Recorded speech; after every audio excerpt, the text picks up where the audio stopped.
오늘 본문 말씀에 보면 하나님을 가까이 하라. 그리하면 너희를 가까이 하시리라. 기도는 우리가 매일 하는 식사기도 이상의 기도여야 합니다. 또 그뿐만 아니고 문제가 생겨야만 기도하는 삶에서 우리는 더 나아가야 하는 것입니다. 사람들은 흔히 살아가면서 기도하지 않다가도 어려운 일을 당하면 기도를 합니다. 하지만 하나님은 우리의 현재 상황과 관계없이 지속해서 우리의 시간을 우리에게 원하고 계십니다. 하나님과의 친밀함을 키워가고 하나님의 마음을 움직이는 삶은 우리가 처음에 제일 먼저 하나님을 만날 그 시간과 장소를 정하는 것입니다.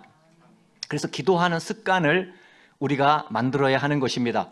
그래서 기도하는 습관을 만들면 우리는 하나님을 혼자 있게 하지 않는 그런 선택을 삶 속에서 할 수가 있는 것입니다.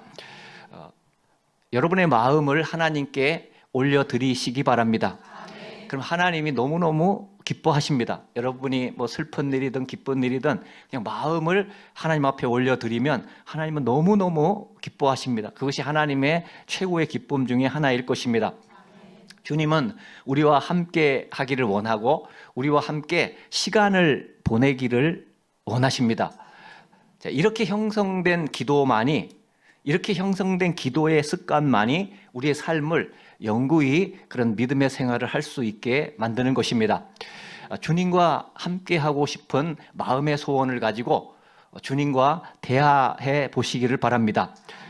주님을 향한 헌신의 언어로 표현할 때 하나님과 동행하는 열매 맺는 삶을 우리가 살아갈 수 있는 것입니다. 우리는 먼저 하나님과 교제할 수 있는 그 시간을 구별하는 것이 중요합니다. 그렇게 할 때, 우리의 삶이 그렇게 할 때 우리의 삶에 어떤 일이 일어날지 한번 상상을 해 보시기 바랍니다. 하나님을 홀로 두지 않으면, 누구든지 우리가 하나님을 홀로 두지 않으면 우리 삶 속에 반드시 기적이 일어나기 시작합니다. 우리가 하나님을 소홀히 하고 하나님을 혼자 있게 하는 것은 우리 인생에서 매우 위험한 선택인 것입니다. 하나님은 우리의 현재의 문제뿐만이 아니고 우리의 삶의 모든 문제를 해결해 주실 수 있는 분입니다. 해답은 그분만이 가지고 있습니다. 우리 인간이 해결하는 것은 임시 방편이에요. 근데 하나님의 해결책은 완벽한, 완전한, 모두가 다 충족할 수 있는 충만한 그런 응답인 것입니다. 우리는 매일의 삶을 살면서 하나님의 개입이 필요한 것입니다. 내 혼자 살아가는 것이 아니에요. 우리 인간은 절대로 독립적인 존재가 될 수 없습니다. 독립적인 존재로서 우리 인생이 설 수도 없고 성공할 수도 없고 형통할 수도 없습니다. 왜냐하면 창조자 하나님은 우주 만물을 창조하셨고 우리를 창조하시고 또 우리를 주관하고 계신 것입니다. 모든 것을 보고 계시고 그분의 존재하시기 때문에 사실은 저와 여러분이 오늘 이곳에 앉아 있을 수 있는 것이고 또 저와 여러분이 생명을 얻고 살아갈 수가 있는 것입니다. 만일 우리가 하나님께서 돌이키면 하나님은 어떻게 할까요? 하나님은 그냥 보고 계십니다. 우리가 돌아오기를 계속 기다려요. 우리가 어디를 가든 주님은 함께 하실 것입니다. 근데 계속 보고 계세요. 우리가 응답하기를, 우리가 하나님을 찾기를 하나님은 기다리시는 것입니다. 우리가 만일 인생에서 어려울 때만, 환난 때만 주님을 찾는다면 우리는 어쩌면 낭떠러지 끝에서 살아가는 삶이라고 할 수가 있습니다. 이렇게 살아가는 이유는 예수님을 구원자로만 생각하고 있는 것이고 그 예수님을 나의 인생의 주인으로 삼지 않는 삶인 것입니다. 그래서 많은 사람들이 상황이 위급할 때만 하나님을 찾습니다. 왜 안 믿는 사람도 막 그 낭떠러지에서 떨어지기 직전에 막 하나님을 찾지 않습니까? 누구나.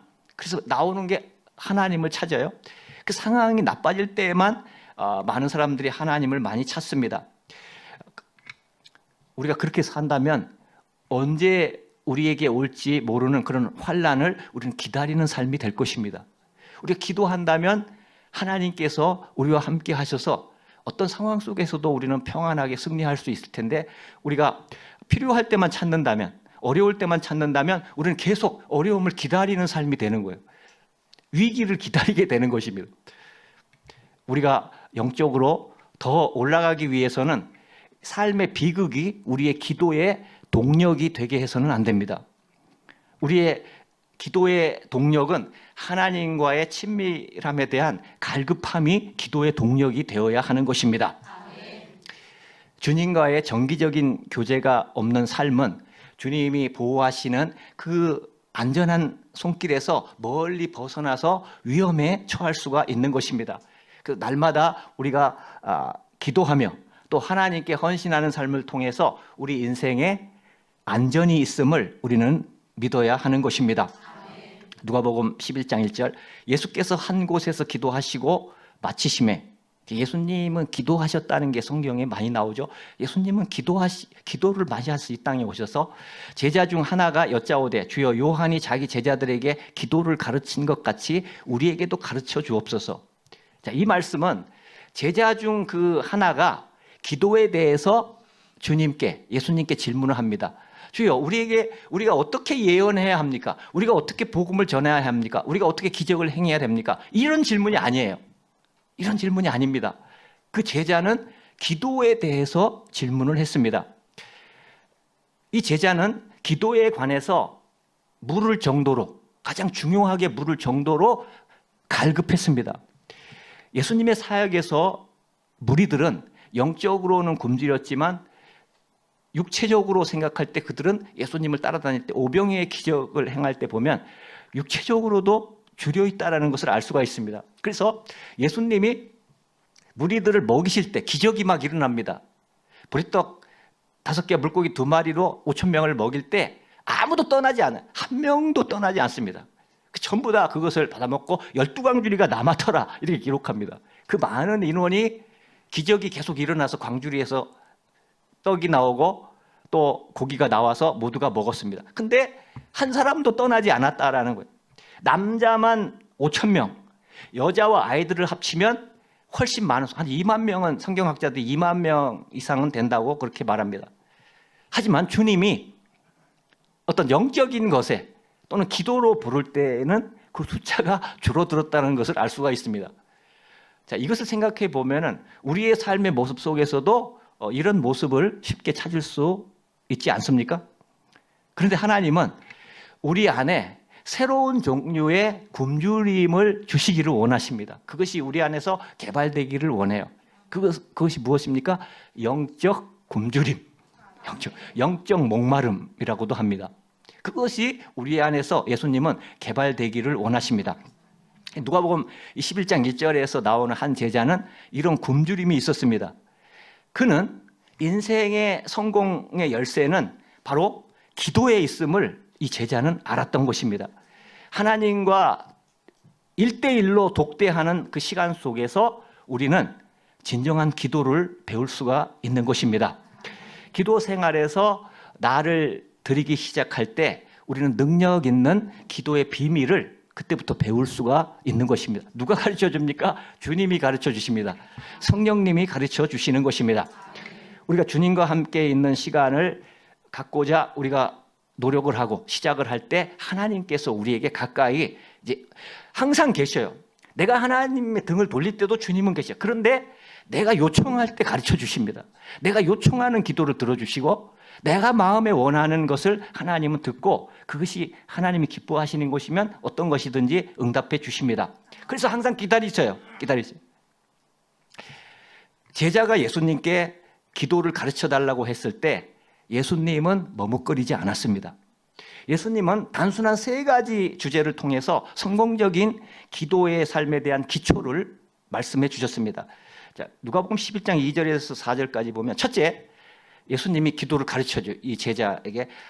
옆에 다른 제자들도 있죠. 그 제자 때문에 다른 제자들도 이제 예수님의 가르침을 듣습니다.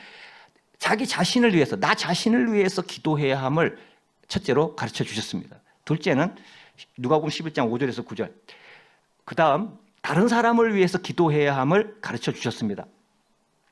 누가복음 11장 10절에서 13절. 셋째로 기도할 때 나를 위해서 기도하고 다른 사람을 위해서 기도하고 세 번째는 끈질기게 기도해야 함을 예수님이 가르쳐 주셨습니다.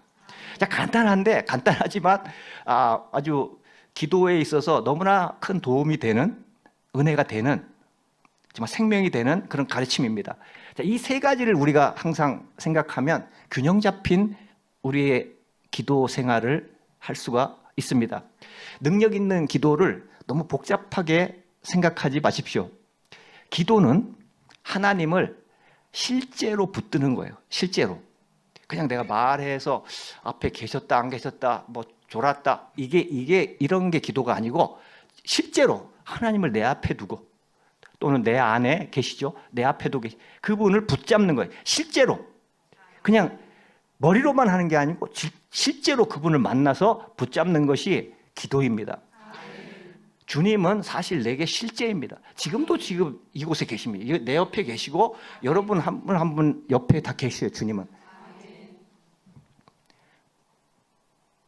주님의 숫자는 우리가 생각하는 하나가 아니에요. 하나인데 온 세상 사람들에게 70억 이상의 인구에게 다 주님은 함께 하시죠. 성령으로. 그분은 창조주이시기 때문에 한 분이시만 모두에게 함께 할 수가 있는 것입니다. 주님이 나에게 어떤 지식이 아니에요. 주님이 실제예요. 실제 나와 함께 하시는 것입니다.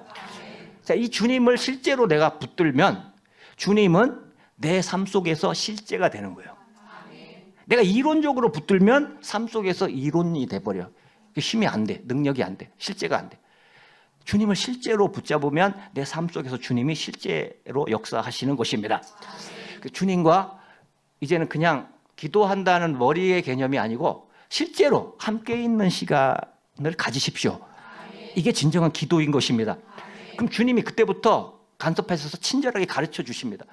그럼 왜 나는 기도해도 그 생각을 가져. 실제로 하면 주님이 이제 여러분이 실제로 시작하면 스타트 하실 것입니다. 때로 주님과 함께하는 기도 시간이 메마르고 또 비생산적으로 느껴질 수 있어요. 그러나 낙심하지 마십시오. 그때도 주님이 함께 하셔요. 여러분이 등을 돌려도 함께 하신다니까요. 함께 하셔요. 근데 기도할 때 왜 함께? 근데 기도할 때 기도가 안 돼. 어떤 분은 기도가 안 된대. 한두 마디 아니면 할 게 없고 또 생각이 안 나고 마음에 감정이 안 일어나는데 그래도 주님이 함께 하시니까 낙심하지 마십시오. 주님과 함께하는 시간을 목마름에서 시작하시기 바랍니다. 주님에 대해서 목말라 하시기 바랍니다. 왜냐하면 주님은 나에게 십자가에서 피 흘려 주셨어요. 나에게 생명을 주신 분이에요. 사실 우리 모두에게 목말라 하십니다. 야, 나 너를 위해서 내 생명을 줬어. 내 온몸의 피를 다 십자가에서 흘렸어. 나 그만큼 너를 사랑해. 그러니까 주님은 우리에 대해서 목말라 하셔. 너무너무 최고로 목말라 하십니다. 오늘 그걸 생각하시고 여러분도 목마름으로 시작을 하시기 바랍니다. 그러면 성령님이 여러분을 인도해 주실 것입니다. 좋을 때도 나쁠 때도 또 험할 때도 기도하십시오. 주님은 항상 내 앞에 계십니다. 주님은 항상 계세요. 우리가 살면서 산을 만나기도 합니다. 인생의 환경에 산 같은 그 산을 만나기도 해요. 어려움을 만나기도 해요. 골짜기를 만나기도 합니다. 또 광야를 만나기도 합니다. 모든 것이 다 좋은 산 정상에 있는 때가 있는가 하면은 광야를 지날 때 모든 것이 황무지처럼 느껴질 때도 있습니다. 기도할 때 너무나 메말라서 마치 입에서 바람의 먼지가 나는 것 같은 아주 너무너무 표현할 수 없는 그런 현상이 있을 수도 있습니다. 그러나 주님은 함께 하십니다. 그 현장에서 기뻐하십니다. 나는 목마르고 메말라도 주님은 기뻐하시는 거예요. 나의 모습을 보고 내가 주님을 찾는 모습을 보고 주님은 함께 하셔서 내 손을 잡아주고 나는 모르지만 나를 품에 안고 계시는 것입니다. 골짜기는 겉으로 드러날 때 우울하고 절망적입니다. 골짜기는 또 매우 험악합니다. 그곳에 있으면 하나님이 멀리 계신 것 같고 나와 함께 하지 않는 것 같습니다. 그러나 주님은 우리와 내가 어려울 때, 내가 광야에 있을 때 주님은 더 가까이 하십니다. 왜냐하면 내가 위험하기 때문에. 위험할 때는 더 가까이에서 도와줘야 하지 않습니까? 아기를 키울 때도 아기가 막 어디 빠질라 하면 빨리 부모가 가서 붙잡아 주시지 않습니까? 똑같아요. 하나님이 내가 어려울 때, 내가 메마를 때, 내 인생에 고통이 있을 때 주님은 더 가까이서 잡을 준비를 하고 있습니다. 어디 떨어지려고 하면 탁 잡아 주실 것입니다. 그런 주님이에요. 우리가 기억해야 할 것은 예수님도 우리 인간의 몸을 입고 이 땅에 사실 때 우리와 같이 그렇게 약한 모습으로 사셨습니다. 그분은 신성과 인성이 있었는데 인성으로 사신 거예요. 그분은 인간이 아니기 때문입니다. 인간의 몸을 입으시고 인간의 몸으로 오셨습니다. 우리의 모든 그 감정을 또 가지고 오셨고 또 우리가 아파하는 그 아픔도 가지고 오셨습니다. 그런 상황 속에서도 예수님은 지속적인 기도의 삶을 사셨습니다. 우리가 알듯이 예수님은 하루에 세 번 기도하셨습니다. 성경에 의하면 예수님은 주로 아침에 기도하셨고 또 낮에도 기도하셨고 때로는 저녁에도 기도를 하셨습니다. 이 기도에 헌신된 삶을 사셨습니다. 자, 성공적인 기도의 삶은 어떤 상황 속에서도 내가 정한 대로, 내가 계획한 대로 기도하는 것입니다. 그럼 주님이 기뻐하세요. 다니엘도 하루에 3번씩 했지 않습니까? 그러니까 여러분에게 지금 3번 하십시오 이 말이 아니에요. 그렇게 정한 대로 하라는 거예요. 여러분이 한 번을 정했으면 한 번을 하시고 그걸 지킬 때 하나님이 함께 하셔서 여러분의 인생을 성장시키시고 여러분의 인생을 더 큰 그릇으로 만들어 가시는 것입니다. 우리 인간이 변화될 수 있는 것은 하나님밖에 없어요. 창조주 그분만이 우리를 진정한 변화를 줍니다. 세상 것은 우리의 지식을 많이 넣어주지만 어떤 진정한 변화는 일어나지 않아요. 우리의 마음을, 우리 심령을, 내 중심을 변화시키는 분은 바로 하나님이시고 결국은 내 인생을 변화시키는 분도 하나님이신 것입니다. 예수님은 우리가 종종 만나게 되는 모든 상황 속에서 기도했어요. 우리는 그렇게 생각해요. 아, 편할 땐 그래 지금 기도해도 되지. 야, 지금 어떻게 기도해? 지금 이렇게 바쁜데 어떻게 기도해? 그냥 예수님의 모습을 보면 항상 기도하셨습니다. 그래서 바울도 쉬지 말고 기도하라 이렇게 나오죠. 그건 예수님의 가르침이에요. 바울은 철저하게 예수님으로부터 성령으로 하나님께 가르침을 받은 사람입니다. 그래서 예수님은 모든 삶의 그 상황을 기도로 정복하신 분이에요. 어떤 신성으로 나 신이다 하고 이렇게 한 게 아니에요. 신이면 십자가를 왜 졌습니까? 그러나 모든 상황을 기도로서 우리 인간이 할 수 있는 방법으로 그렇게 신앙적으로 하신 것입니다. 우리 또한 예수님이 우리의 모범을 보여주셨기 때문에 우리도 모든 상황에서 승리할 수 있다는 소망을 우리가 가질 수 있는 것입니다. 예수님께서 골짜기에서 기도하셨다면 우리도 골짜기에서 기도하고 승리할 수 있습니다. 그걸 보여주시는 거예요. 예수님이 인간의 모범을 보여주시는 것입니다. 예수님이 뜨겁고 메마른 곳에서 광야에서 기도하셨다면 우리도 메마른 광야 같은 곳에서 기도하고 하나님과 연결될 수 있는 것입니다. 또 산 위에서 기도하셨다는 사실은 우리 역시 모든 것이 잘 되는, 내가 지금 뭐 잘 된다, 축복받았다 하는 그런 상황 속에서도 기도의 끈을 놓지 말아야 함을 우리에게 상기시켜 주고 있는 것입니다. 우리는 기도의 삶을 통해서 어떤 상황을 만나든 어떤 일과에서 살아가든 기도로 하나님과 가까이 할 수 있음을 우리는 알아야 하는 것입니다.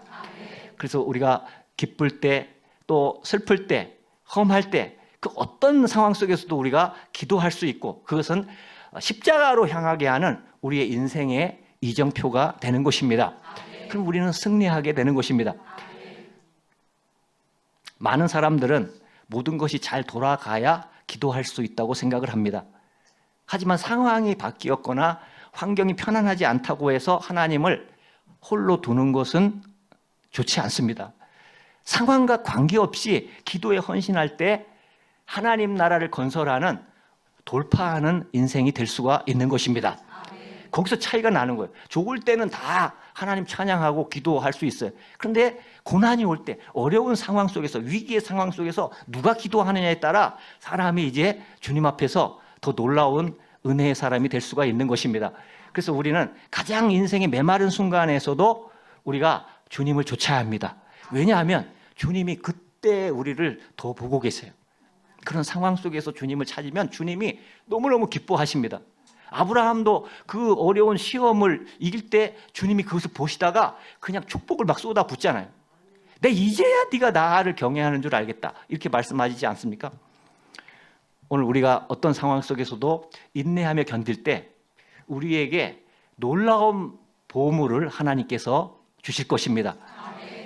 우리가 세상을 향하여 전진할 때 하나님의 영광이 나타나게 될 것이고 세상이 살아나는, 구원받는, 오늘 그것은 하나님이 원하시는 것이고 오늘 우리들의 원함인 줄로 믿습니다. 오늘 이런 열매가 우리를 통하여 맺혀지게 될 것입니다. 예수님도 인내의 기도를 통해서 인생을 경작하여 나갔어요. 마치 농사 짓듯이 차근차근 예수님이 한 발자국 한 발자국 그래서 승리하며 나가다가 결국은 그 십자가에서 온 인류를 구원하는 그런 구속 사역을 성공하신 것입니다. 누가복음 6장 12절에서 예수님은 산에 올라서 밤새 기도하십니다. 그 결과가 어떤 일이 있었는지 주목해 보십시오. 누가복음 6장 17절에서 19절. 예수께서 그들과 함께 내려오사 평지에 서시니 이제 밤새 기도하고 오신 거예요. 그 제자의 많은 무리와 예수의 말씀도 듣고 병고침을 받으려고 유대 사방과 예루살렘과 두로와 시돈의 해안으로부터 온 많은 백성도 있더라. 더러운 귀신에게 고난받는 자들도 고침을 받는지라. 온 무리가 예수를 만지려고 힘쓰니 이는 능력이 예수께로부터 나와서 모든 사람을 낫게 함이러라. 예수님이 광야에서 기도 시간을 가진 후 수많은 사람들이 치유되었고 구원을 받았다는 기록입니다. 예수님이 그냥 신이라서 그렇게 하신 게 아니에요. 기도하고 했다라고요. 신이면 기도할 필요가 뭐가 있겠어요? 근데 우리 인간과 똑같은 방법으로 예수님이 하신 거예요. 왜? 우리의 모범이 되시기 위해. 너희들도 이렇게 살면 인생을 승리할 수 있다. 너는 위대한 인생이 될 수 있다는 것을 보여주시고 있는 것입니다.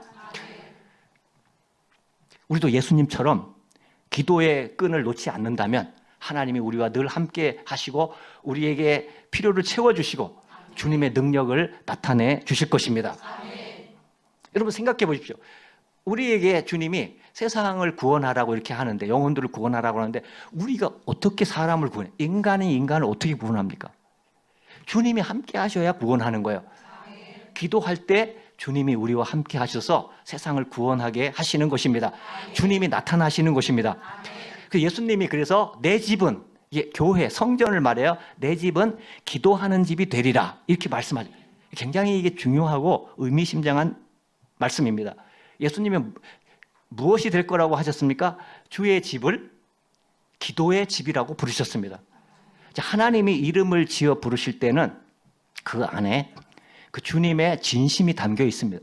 그냥 짓는 게 아니에요. 하나님이 이름을 지어줄 때는 하나님의 뜻이 있고 아주 위대한 그런 의미가 있는 것입니다. 주님의 진심이 그곳에 담겨 있는 것입니다.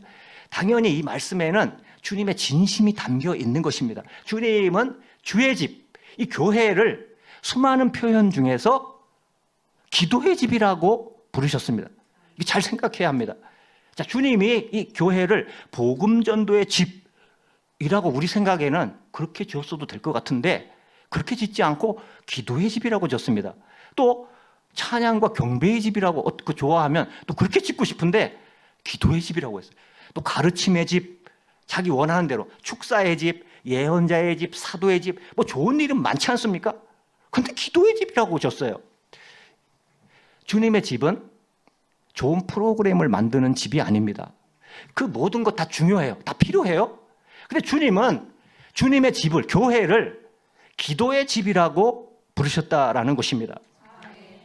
주님이 어떤 것을 구체적인 이름을 지어주시고 부르실 때 그 안에 그분 창조주인데 얼마나 큰 의미가 그것에 담겨 있겠습니까? 자, 성삼위일체 하나님의 제3위의 위격이신 성령님을 우리가 어떻게 부릅니까? 성령님. 자, 성령님은 우리말로 부르면 거룩하신 영이에요. 거룩한 영. 거룩한 영. 자, 우리는 성령님을 존귀하신 영이라고 이렇게 생각할 수 있어요. 또 가르치는, 가르쳐 주시고 생각나게 하시리라. 성령님은 그래, 가르치는 영이야. 또 은혜를 주셔요. 은혜의 영이다. 그런데 성령님이라고 했어요. 성령님은 이 모든 것을 포괄하십니다. 우리는 성령님을 뭐라고 부릅니까? 거룩한 영. 이제 의미를 생각하면 성령님, 거룩한 영이에요. 거룩한 영이시여. 성령님이시여. 거룩한, 이렇게 부릅니다. 이 거룩하다는 성령님을 묘사하는 데 있어 가장 중요한 단어입니다. 근데 이것을 생각 안 하고 우리가 성령님을 생각할 때가 많습니다. 자, 성경은 천국의 이제 상황을 성경에서 기록하고 있는데 하늘의 보호자 그 주위를 두른 천사들이 계속 하나님을 향해서 거룩, 거룩, 거룩 쉬지 않고 외치고 있습니다. 거룩하다, 거룩하다, 거룩하십니다, 계속 거룩을 외칩니다.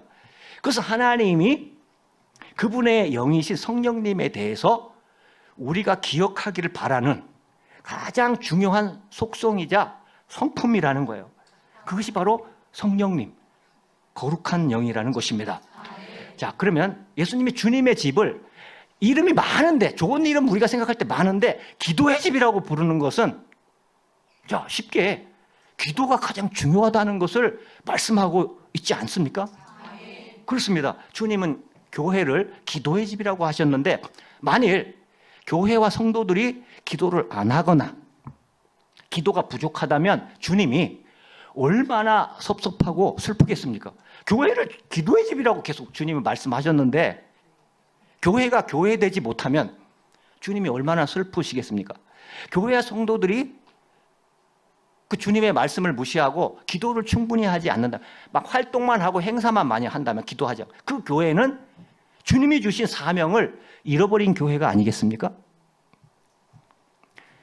예수님이 교회를 기도의 집이라고 부르는 것은 매우 진지한 표현입니다. 주님은 교회 중심 무대 위에 기도가 놓이기를 바라시는 거예요. 이 교회에 기도가 중심이 되기를 바라는 것입니다. 그럴 때 그 안에 담긴 하나님의 능력을 경험하기를 원하시는 것입니다. 너희가 기도해봐라. 교회가 기도해봐라. 내가 일한다. 내가 역사한다. 내가 너의 인생에 교회에 내 기적을 베풀겠다. 주님이 노래를 부르시고 계신 거예요. 우리 곁에서. 근데 우리가 계속 못 들은 척하고 또 못 볼 수도 있어요. 교회는 기도의 집이라는 것입니다. 기도의 집을 세운다는 것은 몇몇 소수의 사람들이 중보자가 되는 그 이상의 의미가 있어요. 그것만이 아니에요. 몇 명이 기도한다? 이거 주님이 그걸 원치 않는 거예요. 기도의 집을 세우는 일은 온 교회가 동참해야 합니다. 성도라면 마땅히 기도를 통해서 하나님께서 도시와 나라들을 흔들고 살릴 기회를 기도로 열어드려야 돼요. 기도하면 주님이 일하신다는데, 기도하면 세상이 변한다는데, 기도하면 지각 변동이 일어난다는데, 기도하면 어느 나라도 살릴 수 있다는데, 교회가 이거 해야 되지 않겠습니까?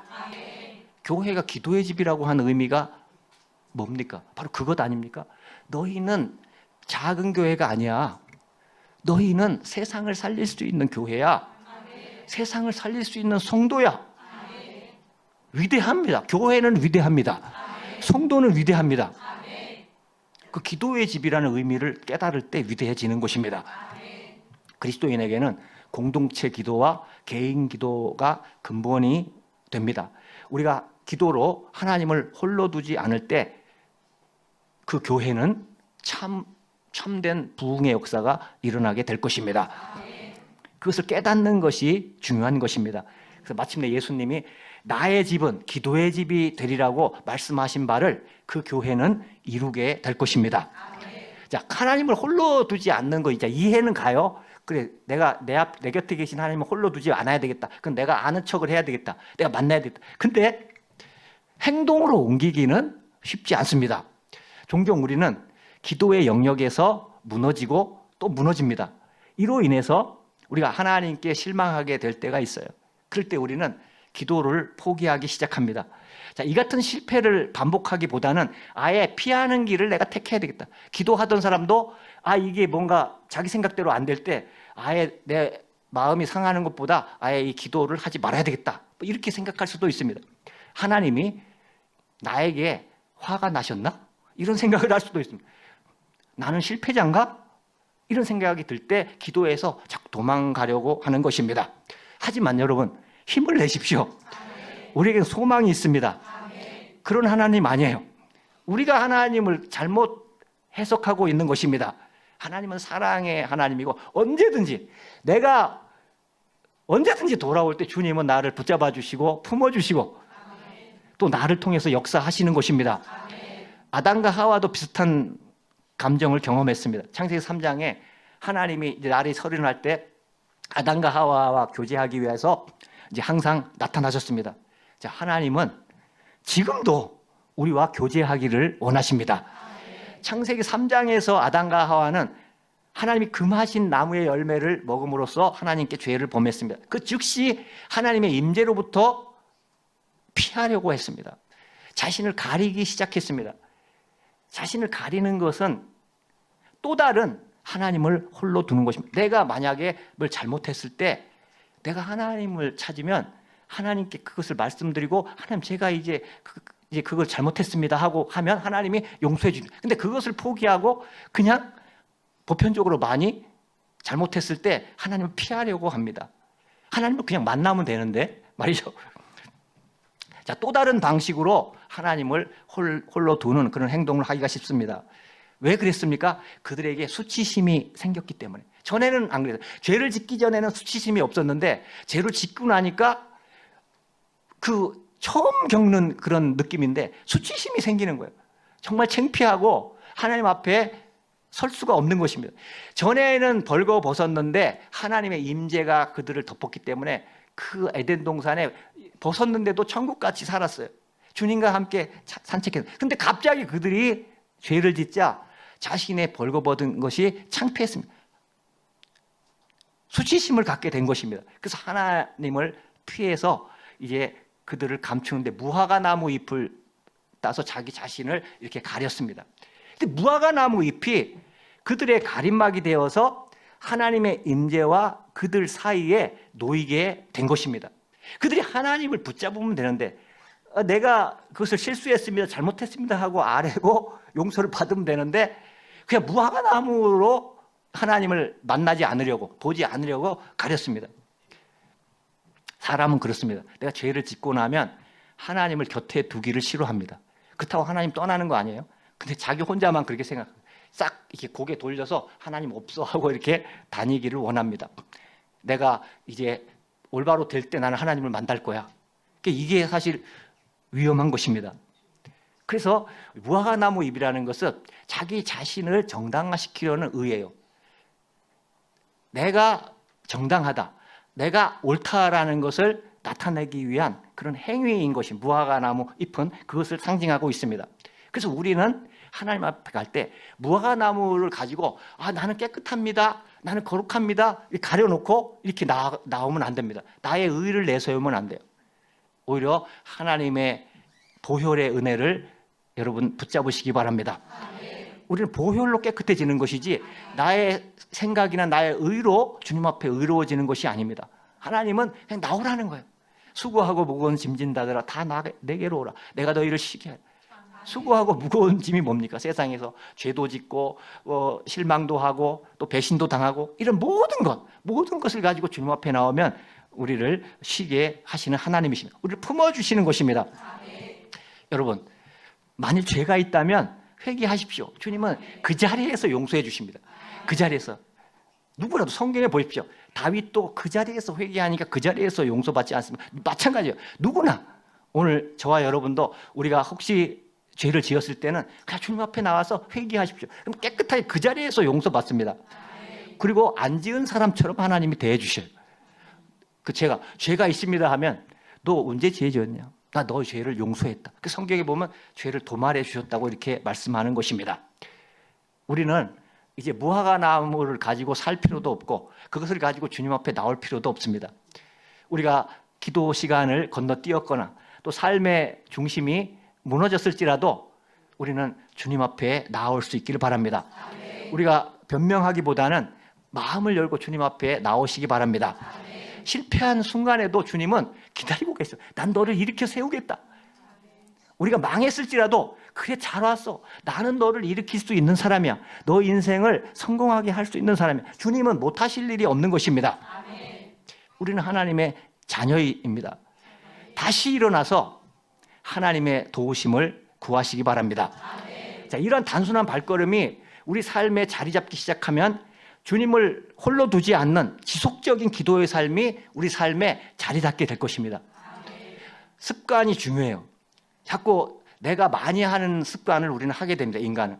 그래서 주님을 만나는 습관을 자꾸 갖게 되면 그것이 기쁨이 되고 행복이 되고 내 인생을 나도 모르는 사이에 내 인생을 하나님께서 키워주시고 훌륭한 세상을 위한 그런 위대한 사람으로 우리를 세워주실 줄로 믿습니다. 우리를 향한 하나님의 계획은 항상 사랑입니다. 우리 인생을 통하여 또 죽어가는 영혼들을 살리는, 세상을 살리는 그러한 계획이 우리에게 있는 것입니다. 우리가 하나님의 방법을 선택해야 하는 것입니다. 우리는 나는 하나님을 홀로 두지 않는가? 이것을 진지하게 생각해야 합니다. 하나님은 우리를 교제하는 자로 창조하셨습니다. 그래서 우리는 하나님을 항상 만나서 교제해야 하는 것입니다. 우리가 가끔 주님을 찾는 정도에 만족하십니까? 아니면 내가 시간제로 주님을 쫓고 있습니까? 아니면 내 인생 전체를 주님 앞에 드리고 있습니까? 우리의 삶 속에서 우리가 주님을 생각하고 주님과 교제한다면 우리의 삶 전체를, 내 인생 전체를 하나님께 드리는 것이 될 것입니다. 우리는 참된 하나님과의 교제를 가져야 할 것입니다. 예수님이 십자가에 못 박히실 때 좌우편에 두 강도와 함께 십자가에 못 박혔습니다. 한 강도는 예수님을 알아봤어요. 처음에는 그도 몰라봤어요. 둘 다 예수님을 몰라보고 비방을 했었는데 이제 시간이 지나자 그는 그 죽어가는 고통 속에서 예수님을 이제 바라보고 있었습니다. 한 강도가 예수님을 비방하자 그 강도가 그 강도를 이제 책망을 하면서 이분은 그런 분이 아니다라고 그렇게 말하면서 예수님을 믿고 그가 참여하는 그런 말을 했을 때 예수님이 너는 정녕 나와 함께 낙원에 있을 것이다 그렇게 말씀하십니다. 근데 그 옆에 계속 비방하는 강도는 예수님께 뭘 요구를 해요. 뭐 그러면 십자가에서 내려오라 하면서 뭐 그런 요구를 하는데 기적을 요구했지만 그는 주님을 믿을 마음도 주님을 알 마음도 전혀 없었습니다. 근데 주님을 정말로 사랑하고 믿은 그 한 강도만이 천국에 들어간 것을 보게 됩니다. 똑같은 두 강도인데 똑같은 일을 했던 그 두 강도인데 한 강도만이 십자가에서 그의 마음을 예수님께 드렸을 때 그가 구원을 받았고 한 강도는 계속 예수님께 기적을 요청했습니다. 기적을 행해보라 이렇게 했지만 그는 예수님을 믿을 마음도 없고 만약 예수님이 기적을 행했어도 그 강도는 예수님을 믿지 않았을 것입니다. 하나님은 우리의 상황과 관계없이 실패 속에서도 우리가 하나님께 손을 내밀 때 하나님은 매우 기뻐하시고 우리를 향해서 손을 내밀어 주십니다. 하나님이 우리에게 가장 원하시는 것은 우리가 교제하는 것입니다. 우리가 시간을 보내기를 기뻐하십니다. 사람도 좋아하면 같이 있고 싶지 않습니까? 하나님은 우리와 함께 있기를 원해요. 우리가 시간 보내기를 원하십니다. 우리도 하나님과 함께 있기를 원한다고 그것을 표현해야 합니다. 저도 하나님을 사랑합니다. 저도 하나님을 홀로 두지 않겠습니다. 이런 고백을 할 수 있기를 바랍니다. 어쩌다 한번 주님을 찾는 것 그 이상으로 우리의 주님과의 교제가 발전할 때 여러분의 인생이 놀라운 그런 하나님의 상급을 받게 될 것입니다. 그것으로부터 우리에게 주어지는 하나님의 상급은 무한한 것입니다. 왜냐하면 하나님이 그것을 가장 기뻐하기 때문입니다. 하나님께서 나와 함께 하기를 원하신다는 사실을 절대 의심하지 마십시오. 하나님은 정말로 우리를 최고로 사랑하십니다. 우리의 시간을 원하시고 우리와 관심과 관계와 나와의 우정을 원하십니다. 그래서 내 친구라고 이렇게 말씀하지 않습니다. 너희는 나의 친구라. 예수님도 이렇게 오셔서 그렇게 말씀을 하셨습니다. 자, 다시 한번 권면합니다. 결코 주님을 홀로 두지 마십시오. 자, 보십시오. 다윗 시대를 생각해 보세요. 하나님이 다윗을 세상에서 가장 큰 사람으로 인정했습니다. 다윗은 가장 그 낮은 그런 사람이었어요. 그 당시에 목동이었습니다. 목동이 가장 천한 그 당시에 직업이었는데 목동이었던 사람이 하나님께서 그를 가장 큰 사람으로 인정하셔서 그를 쓰셨습니다. 그래서 위대한 사람 다윗으로 만들었죠. 또 에녹 시대를 생각해 봅니다. 에녹을 하나님이 그 시대에 세상에서 가장 큰 사람으로 인정했습니다. 자, 이거 생각해 봐야 합니다. 그 이유가 무엇입니까? 왜 다윗을 가장 큰 사람으로 인정했습니까? 왜 에녹을 가장 큰 사람으로 인정했습니까? 외모 때문에? 그들이 가진 것 때문에? 학식 때문에? 아니에요. 이 두 사람의 공통점이 무엇입니까? 그들은 그 시대에 하나님과 가장 친밀했던 사람이에요. 딴 조건이 없어요. 하나님과 친밀했던 사람입니다. 에녹도 다윗도 또 다른 성경의 인물도 마찬가지예요. 내가 예를 두 사람을 들었습니다. 따라서 하나님과의 친밀함의 크기는 우리 인생의 크기입니다. 하나님이 그것은 보시는 거예요. 하나님이 보시는 거예요. 사람이 나를 위대하다고 해도 소용없어요. 하나님이 나를 인정해야 되는 거예요. 그 창조주가 인정해야 되는 거예요. 하나님과의 친밀함의 크기는 내 인생의 크기인 것입니다. 하나님은 아직도 하나님과 친밀해질 수 있는 시간과 기회를 우리에게 주심을 감사하십시오. 자, 생각해 보세요. 오늘 만일 저와 여러분 중에 이 세상을 떠난다면 우리는 더 이상 하나님과 친밀해질 시간이 없어요. 친밀함이 상급이고 친밀함이 우리 인생의 크기라면 이거 심각한 거 아닙니까? 만일 주님이 데려가시면 먼저 큰일 나지 않습니까? 하지만 우리에게는 아직도 하나님과 친밀해질 수 있는 행위를 할 수 있는 시간이 있다는 게 감사하지 않습니까? 저는 죽을 사람이에요. 여러분, 제가 알아요. 여러분 그냥 죽을 사람인데 하나님이 살려주셨어요. 왜 나를 살려주셨나? 왜 나를 살려주셨나? 생각도 많이 했어요. 하나님이 두 가지를 생각하시는 것 같아요. 네가 계속 너 죽어가면서도 기도했다 나한테. 너의 속에 불이 있었고 너는 끝까지 나에게 실망하지 않고 기도했다.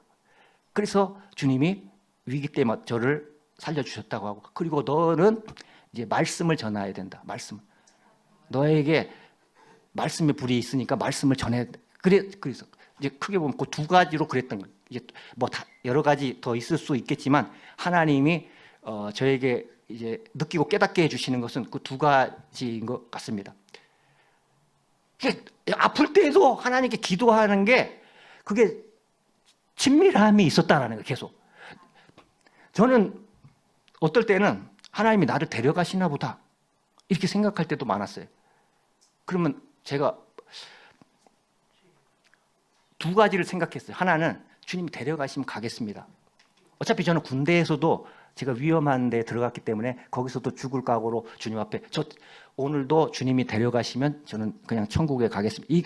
이 생각으로 살았기 때문에 그게 이제 훈련이 돼서 제대하고도 저를 주님이 데려가시면 저는 그대로 가겠습니다. 감사하면서 가겠습니다. 항상 이제 그걸 준비가 됐어요.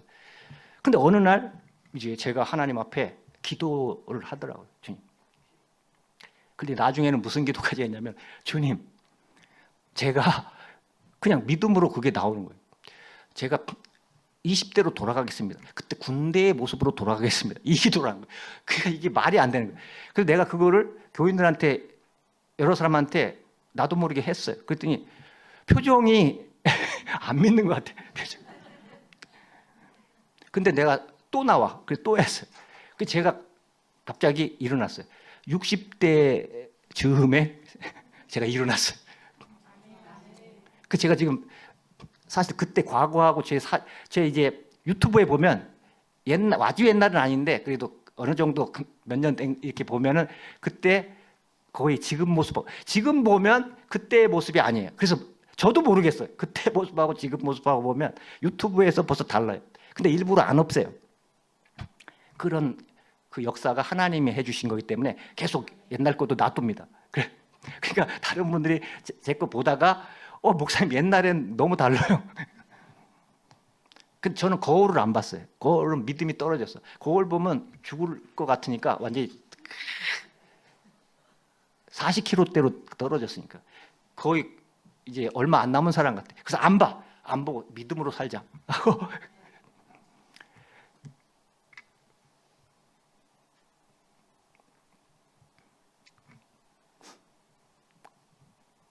주님이 저를 살려주신 것은 주님이 항상 저와 함께 하셨고 또 저의 기도를 들어주셨고 또 우리 교회를 주님이 또 이렇게 쓰시겠다고 이 시대에 또 세상을 구원하고 세상 영혼들을 살리고 구원하는 그런 교회로 쓰시겠다고 이렇게 말씀하셨습니다. 하나님이 하시는 거죠.